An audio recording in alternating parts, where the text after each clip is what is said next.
Hey there, fellow golf lovers, and welcome back to another episode of Tee Up with Kira. I'm your host, Miss Kira P. Today we have a fascinating topic for you, so grab your clubs, settle into your favorite chair, and let's tee off into the episode.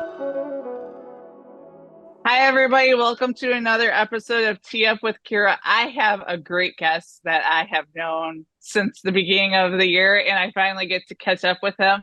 He is the founder of Lucky Golf, and this is Mike Sherman. Mike, how are you today? Kira, I'm doing really well. Good to talk to you. Glad to see your face again. What's new with you? What's been going on with Lucky Golf or Lucky 13 Golf? Yeah, it's been going well. You know, we started the line the kind of the end of last year, and basically wanted to just come up with a different kind of what I call a slightly off-center golf lifestyle brand. Just trying to do something unique. The response has been really good. Sales have been consistent. We're trying to actually. We're fortunate enough that we're close to moving out our original inventory. So we're doing a new launch coming up soon where we'll do a few different styles. We've had, Gabby Powell's been our spokesperson this year. She's doing well at the World Long Drive. She's really good on social media. We did a tournament with her last month and sponsored her tournament. So have a lot of good things going on and just are continuing to progress. That is so cool. So my question for you, I know how you got Gabby, but can you tell my viewers how that partnership and how that all came about with Gabby? It's actually a hilarious story, and I actually yes, you do know the story. I got in trouble. You got in trouble?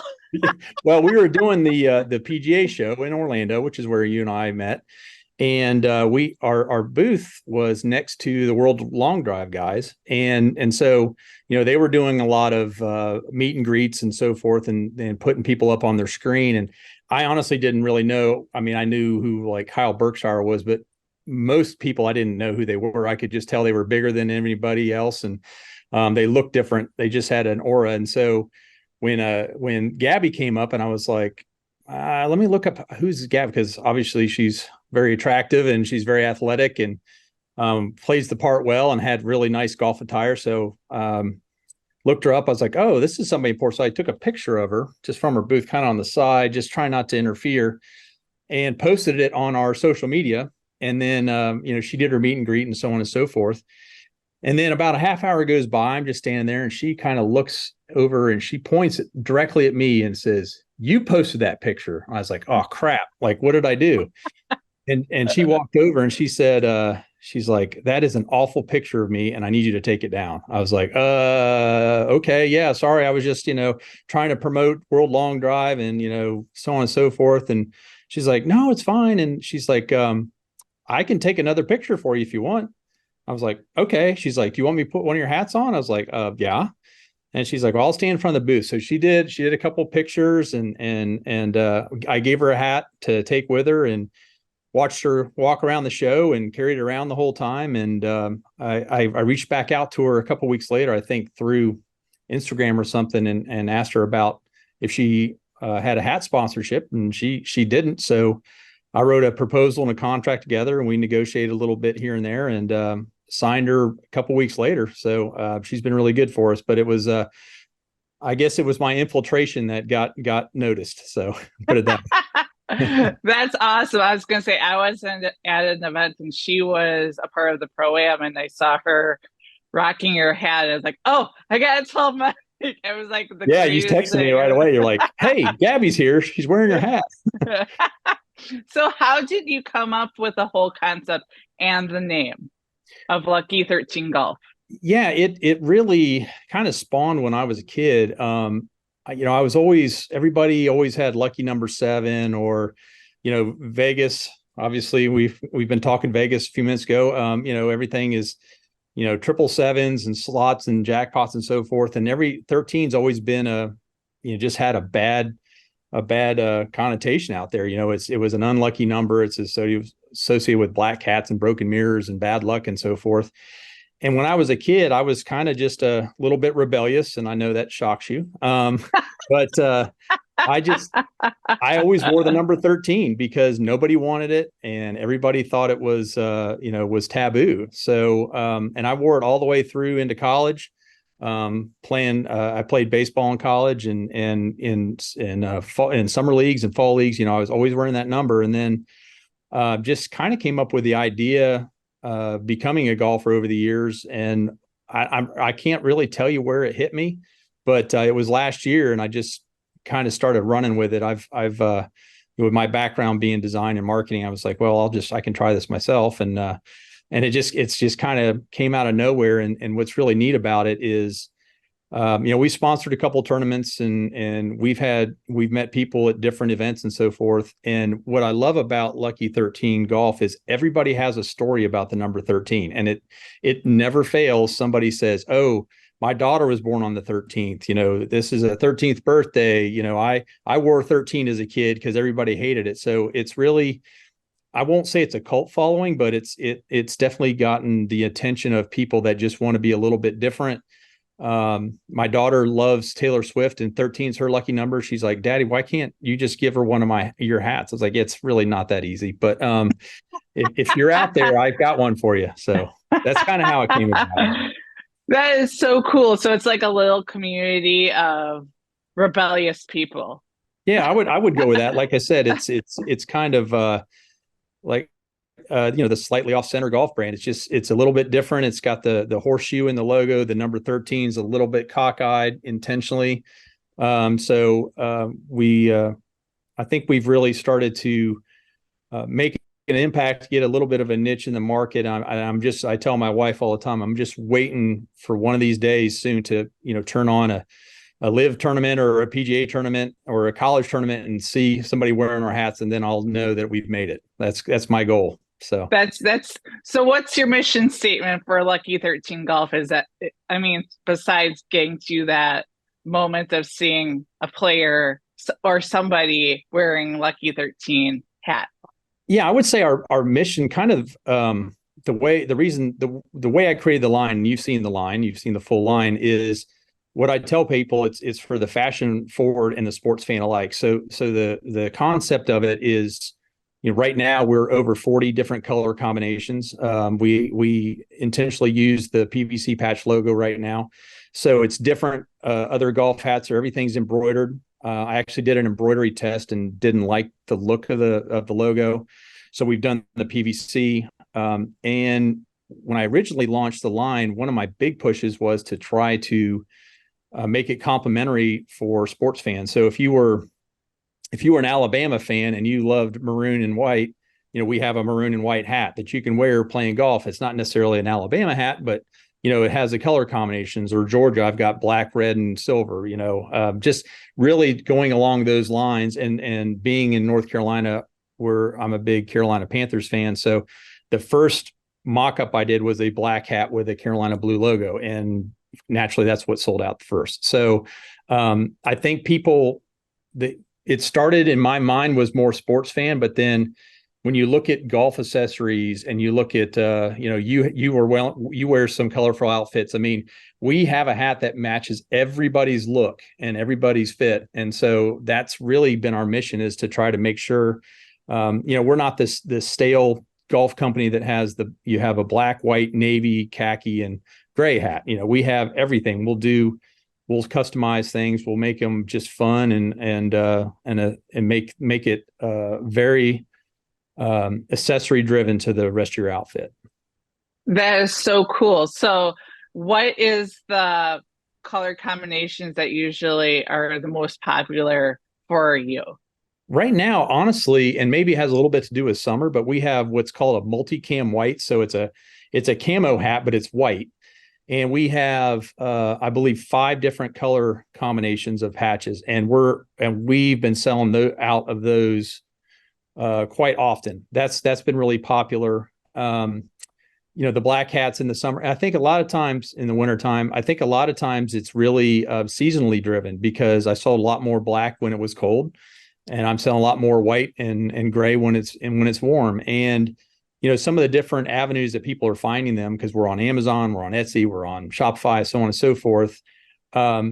I think it's very interesting where you're getting orders from and some of the color combinations. When I came up with it, I literally just sat with a color book and I had a bunch of college logos up on my screen. I'm just kind of color matching and looking at the hat color combinations and then what I could do for the logo and started making them up. But it's really interesting to follow the orders from all over the country and what colors they're buying, because it does really represent a lot of times a team or a college or something that in that area. And that's kind of what it was built for. That is really cool though, Mike, that like that's how you like came up with the color combinations. Well, your background in design and marketing. That's really, really cool. That's how you came up with it. So my next question for you is if you could choose a song for your first tee walk-up song, what would it be and why? Actually, that would typically be a curveball, but I actually had a song when I played. I pitched in college mostly, and before I would pitch, I would listen to Motley Crue "Kickstart My Heart." Love that song. Yeah, it's not exactly good for your first tee jitters because it was actually jacking me up. I don't know if that's exactly what you want off the first tee, but that was one of my power songs. But that's a good question. I don't know what I would want to do. I probably need something a little softer, maybe a little Alison Krauss or the Sundays, just so I could maybe calm down and not throw up before I hit the first tee shot. Because I would never want to kill somebody off, if I was playing in front of a gallery, that's for sure. I was gonna say somebody once asked me at a tournament, why don't you play the pro-am? And I'm like, I can't even picture playing in front of 5 people, let alone a gallery of people. There's no way. I'm not that good yet. Yeah, I tried one time and I'm okay, but I'm not nowhere near competitive with what people are used to seeing out there. But I tried to qualify for a Carolina Mid-Am one time, and this was years ago, and that's about this big. It means nothing. And I get on the first tee box, and there's nobody there, just the foursome, and we had our own caddies, but there was a guy on the just in front of a little podium that announced your name and where you're from. I was like, holy crap. Like all of a sudden you get all nervous and you're like, there's nobody here cares, but you hear your name and it's just weird. And I can't imagine trying to do that in front of 20,000 people and people, lining both rows. I don't even know how you hit a ball straight, because every time there's a cart girl, if they pull in the left woods or the right woods, that's where my ball goes. So God forbid there's a person out there, my ball's going to find them. So I agree with that. It's a little nerve-wracking. It is really nerve-wracking. I once had a clinic with a player and I was like, don't watch me. And he watched me and I just shanked it. And I was like, this is why I don't want people watching me. Yeah. But my question for you, Mike, is people are getting, women, men, kids, everybody that's interested in learning golf. What would be your advice and tips on learning the great game of golf? It takes a tremendous amount of practice. It's a lot of patience for impatient people. And that's, what's interesting about golf is obviously it's a competitive sport. Being an athlete, you are very impatient most of the time. You're very intense. You try to use adrenaline as to your advantage and so on and so forth. And golf's completely opposite. So I think the important thing is to try to kind of slow down. I think when you're just starting the game, everybody just watches TV and just wants to hit driver after driver. And to get good faster, you just have to improve your short game, because you're going to hit balls in the woods, you're going to miss greens, and you just got to make up shots. So I'd say learn your putting and chipping first, and then when you get that figured out, then you're not as on edge when you miss a fairway or a green, because you're comfortable. That's what most people don't work at. But if you look at statistics, if somebody shoots 72 and they have 30 putts, what is that? I'm no math with what 40% of your shots are on the green. And then if you miss 9 greens, now you're at 50% of your shots are, has nothing to do with your driver or a long iron. So I think that's where I would tell people to focus on early, and then take that confidence and really try to forget the last shot, good or bad. The last shot can kill you, and the next shot can make you come back. So that would be my tip. I was gonna say, I was talking with my coach, and he goes, a lot of people don't practice or get fitted for a putter, but they use your putter more than any other club in your bag, which I found that's so true. People don't get fitted or don't practice. I'm not gonna lie, I am one of those people that don't practice my short game, but I should. It's just I don't have the patience.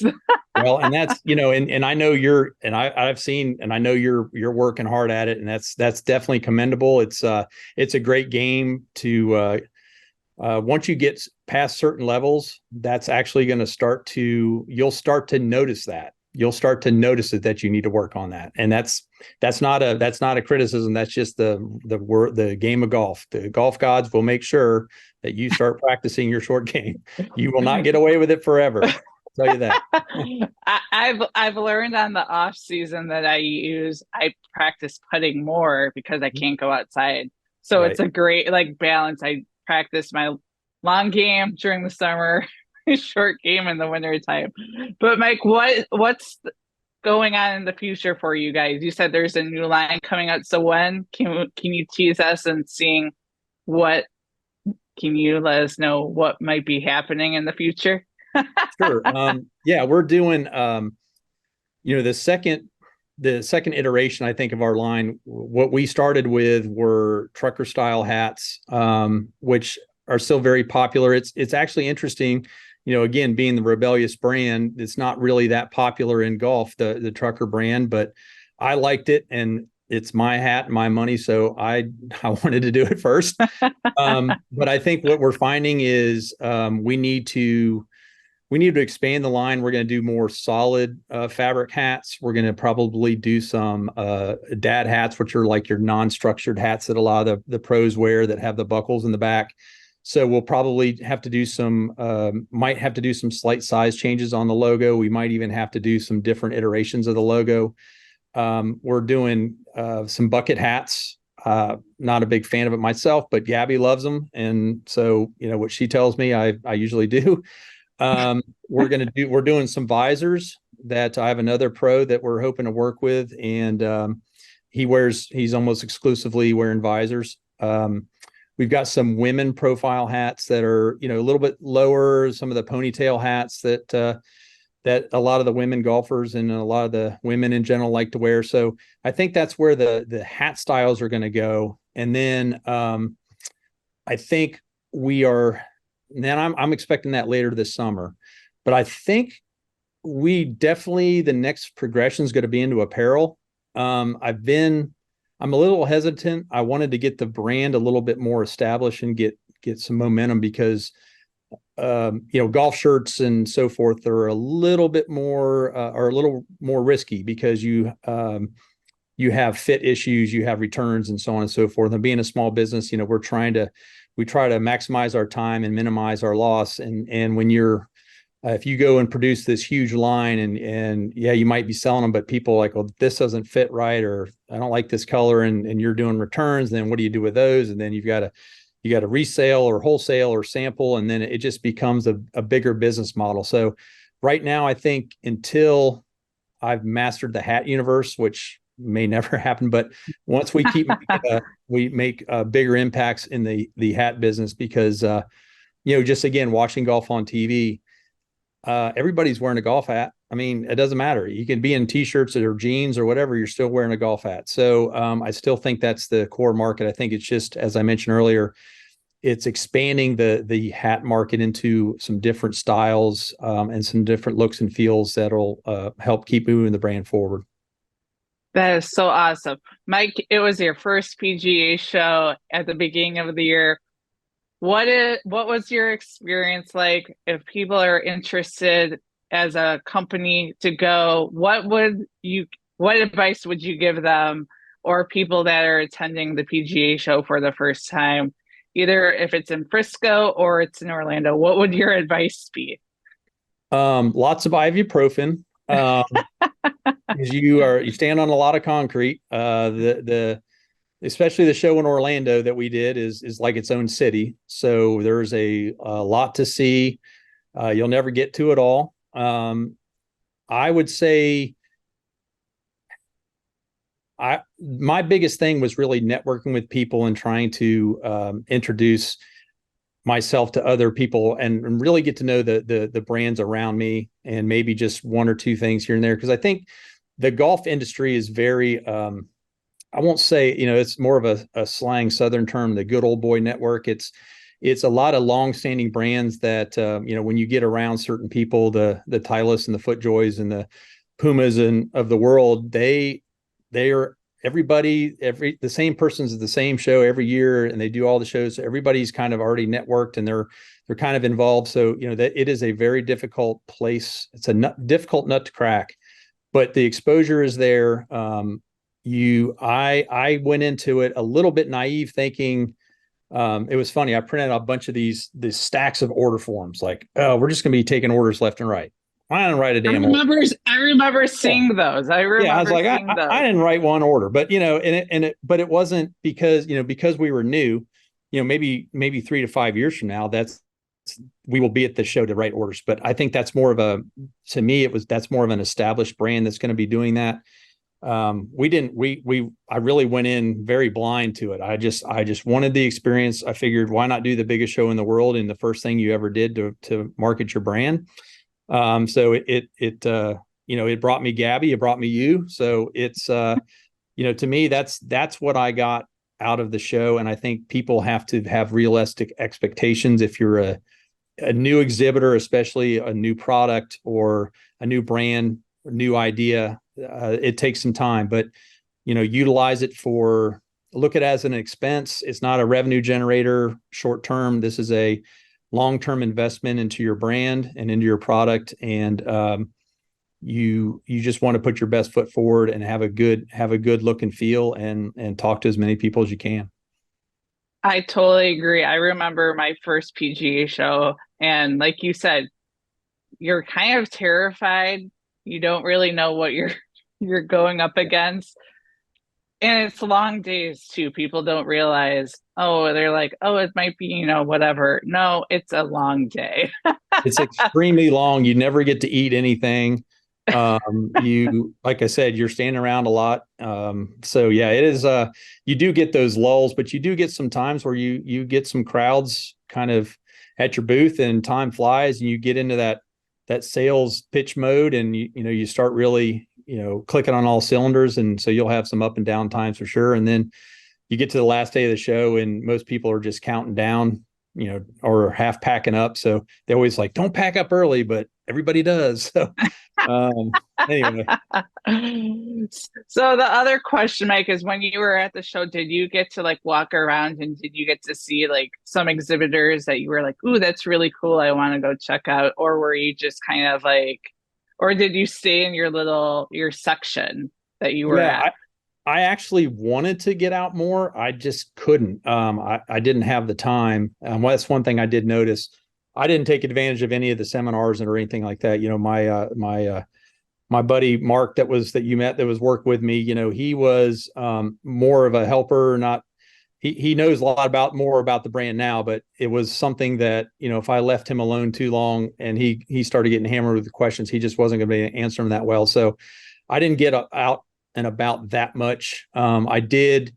There was some, obviously because of the, what I mentioned about kind of the angle of our brand, I was looking at a lot of fashionable things. I wanted to see different colors of shoes and belts, and I used a lot of that for some ideas. And then I talked to a couple of vendors about potential manufacturing. Our hat is a very making an embroidered hat is easy. I'm just going to tell you right now, making a PVC patch hat is hard, and it's hard to find the people with the right pricing and the turnaround time and the quality and so forth. So I think that's one of the other things I was looking at, and that I would encourage anybody doing a show is look for complementary exhibitors that are going to either help your business or give you ideas, because um, even us being a new brand, you would be shocked to how many people came by and took pictures of our stuff. I mean, people were looking at it going, I haven't seen a PVC patch logo before. And now guess what? Start. If anybody out there, just start looking around, they're starting to pop up. So I'm not taking credit for that, because it wasn't I didn't come up with the idea, but there sure as heck is a lot more of them out there than there used to be. So I would say complimentary exhibitors is going to be a good place to spend your time. I was gonna say, I'll put it out there. You were the fashion forward one that started the trend. I'll take it. And then, Mike, last question: is there anything you like to tell my viewers, your fans? What's the next? Are you going to be are you going to be attending more World Long Drive competitions with Gabby, or what's that all about? Of course, the one I missed in Denver, she finished second, almost won. But I will go to. She's got coming up this fall. She's going to be a little bit closer to home, and then the World Championships are in Atlanta, so that's only a few hours from us. So yeah, I'll be attending more events with her. We talk all the time about, keep expanding the line and accessorizing her outfits. I would say. What else do I want to say about the brand? I think we're also really open to kind of different color combinations, and this actually happened very recently. I had somebody message us on Instagram that had a specific hat that he wanted, a hat color combination that we didn't do, and I went out and I built it, and he's over the moon with it, and people are taking pictures with it and put it on their social media. So we're, because of, again, the fashion forward and the sports fan in mind ideas and all the opportunities and options out there, as well as my background, there's really not anything we can't do. So I think I've found the niche that I like, but I am not naive to the fact that it could shift at any point. So I would just say, if you like the brand and you like to be a little bit different, and you like to accessorize your golf outfits like I do, this is the one to wear, because you'll get the attention. It's a conversation starter, looks good, and you won't play any better by any means, but you'll think you did, because it looks good in pictures. So Awesome. And then, Mike, the last question, because I just thought of one, okay. is can you customize it to like a certain, can you like have like a country club's name or your name? Can you customize your hat to, like you said, different colors, different, We can. embroidery? Yep, we have, when we did Gabby's tournament. So we had on the left side, we had her tournament logo embroider on the side. We can do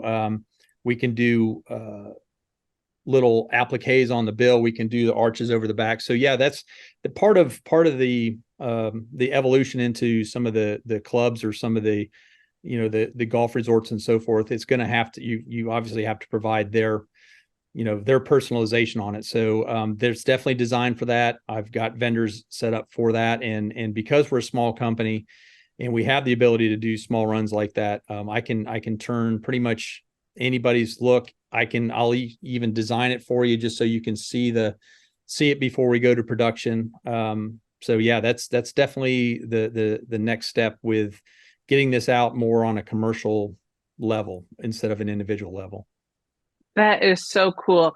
Thank you, Mike, so much for being on the podcast. I truly appreciate it. To our viewers, please go check out Lucky 13 Golf. Mike, it is so wonderful to catch up with you. We seriously need to catch up more frequently and maybe attend a World Long Drive competition, because it is on my bucket list. That would be awesome. You're more than welcome to come anytime. Yep, I enjoyed talking to you and catching up. We'll stay in touch, and good luck with the podcast. It's great. You do a great job. I know that you've got really good traction out there on social media, so keep it up. Thank you so much, Mike. You have a great rest of your day. You too. Take care, guys.